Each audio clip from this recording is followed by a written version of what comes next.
guys! What's up guys? Sa araw na to, iba ang ating mumukbangin for today's video.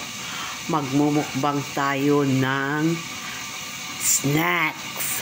Philippine snacks na masarap na masarap. Ayan na ang suman ko. I-steam ko na. Tapos magluluto ako ng pansit. Ayan na guys. At andito na ang aking banana turon na binalot ko na. Tapos magagawa din ako ng latik para dyan sa ating suman. So watch out guys. Magagawa din ako ng inumin. Ano kaya ang inumin? Okay guys. Ayan yung ating banana turon. At maghahanda tayo ng pansit. Wala lang lahok, wala lang mga karni-karni. Pansit lang at saka mga gulay. Okay guys? Pansit ang ating lulutuin for today's video. Alam ko marami na itong pansit na aking in-upload dito, pero ito is a part of my snack or ang aking mumukbangin na ultimate Filipino snack. So, pang malakasang pansit to. Simple lang pero masarap. Ayan, ang daming gulay. Oh. Daming gulay. Ihalo-halo ko na. Mayroon na ako ditong onions at saka garlic. Andito na ang aking meatballs. Alam niyo yung mga nakikita ko sa mga Chinese restaurant. Parang ang simple-simple lang ng pagkagawa nila ng kanilang pansit. Mekos-mekos lang ng sauce, ng itlog. Yun na, masarap na. Ang sarap talaga. Parang mayroon silang secret ingredients doon. So, susubukan ko kung ano yung secret ingredients nila. So, andito na yung egg ko. Lagyan ko ng dalawa. But before anything else, kape-kape muna tayo. Kasi maaga pa.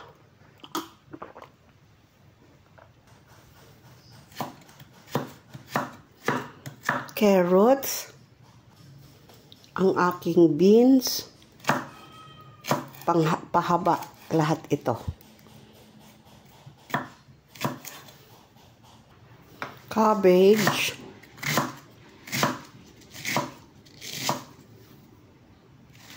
Ang aking chaisim. Ewan ko kung anong tawag nito sa Pilipinas. Ang aking chaisim na di ko alam kung anong tawag nito sa Pilipinas. Ang aking meatballs. Ayan na, nakahanda na lahat. Tatabi ko muna to kasi mayroon pala kaming appointment sa immigration. Alis muna ako guys. I-continue ko yan mamaya. Guys, lutuin na natin ang ating pansit kasi dumating na kami galing immigration. Ayan na guys, naggawa na ako ng mga panglahok dyan. Panglahok. Pangsahog, I mean. Panglahok yan ay bahasa Indonesia. So, nilagyan ko na ng oil ang aking mantika. Sandali guys. Ito sa inyo. Isutay ko na ang aking onions at garlic. Tapos, ilagay ko ang aking meatballs at chicken. Pansit na pang, social. Kasi ang daming lahok. Kukunti lang ang pansit, pero ang daming lahok. Okay, guys. Tingnan nyo mamaya ang pansit ko kung gaano kadami. Sadali lang. Nalo ko na ang aking carrots at saka ang aking beans. Mekos-mekos. Mix-mix. Ayoko nga gumaya niya ng mekos-mekos. Ayun na guys, nilagyan ko na ng oyster sauce, patis, and then sweet soy sauce. Ayun yung kaunting soy sauce.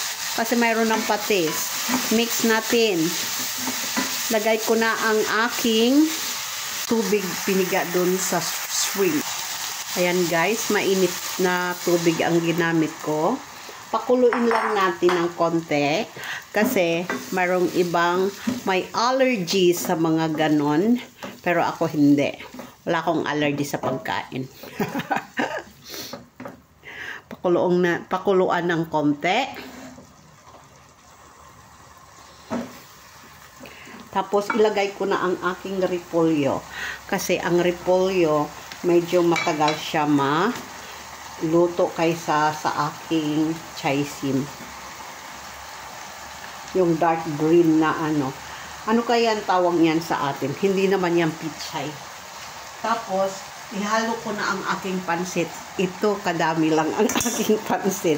Hindi ko muna siya lalagyan ng sauce kasi nugasan ko na ng mainit na tubig to at saka sinok ko sa hot water. So, baka ano na to, luto na to. Ayoko siya malata. Kasi gusto ko tong ma-perfect na aking snack. Okay guys, ayan na. Malapit na yan. Hinalo ko na lahat ang aking gulay guys. Nilagyan ko na ng sauce, nilagyan ko na ng pepper, nilagyan ko na ng asin. Patis pala nilagay ko. Ayan, tapos na ang aking pansit. Yummy, yummy. OMG. I think, oh, di ba ang dami niya? Kukunti lang to kanina. Diretso na tayo maggagawa ng latik ng aking suman. Tapos, gagawa tayo ng inumin. Okay? Or palamig. Okay ba, guys? Ngayon, tapos na ito, maggagawa tayo ng latik. Ayan na guys, maggagawa na ako ng latik. At magpiprito na rin ako ng aking turon. Banana turon at the same time. Ihalo-halo lang natin to para hindi siya masunog. O kunti lang naman kasi ang gagawin ko dito na latik kasi kunti lang naman ang kakainin ko. Sayang kasi. Tatanggalan ko mo, pakukuluin ko muna to tapos tatanggalin ko yung the rest of the gata kasi pure na gata to. Kasi magagawa nga ako ng inumin. Pinapakuluan ko na ang aking sago or below. Ano ba to, guys? Sago to, di ba? Ayan. Tapos, pagka kumulo na to siya, ay pagka nag-soft na, papalitan ko to ng ganito pagka kumulo na siya. Papalitan ko siya ng gata. Tapos, lalagyan na ng asukal. Yun na ang panghalo natin doon sa ating inumin or palamig. Hindi pa umuulan, so pwede pa uminom ng palamig. Once na kumulo na ito ng husto, medyo mayroon na siyang oily na siya, lalagay ko na ang aking kalamay or ang aking palm sugar. Okay guys. Ito na guys, nilagay ko na ang aking palm sugar. Powder ang aking nakita. So, dito ito tayo maghalo ng maghalo para sumarap ang latik. Sa paghahalo yan para sumarap ang latik. Okay guys. Ayan guys. Yan o, sarap niyan. Ubusin ko na to. Lagyan ko siya guys ng pandan. Kuha muna ako sa labas. Sandali lang. Ayan na ang aking pandan. So, ihalo-halo natin ulit para siya malatik. Okay, guys. Ayan, guys. Malapit na malatik yan. Ito ang advantage pagka gumagamit ng ganitong kawali. Kasi mainit na mainit to siya. Kaya, madali siya malatik. Habang ako nagpapalatik ay nagpiprito na rin ako ng aking banana.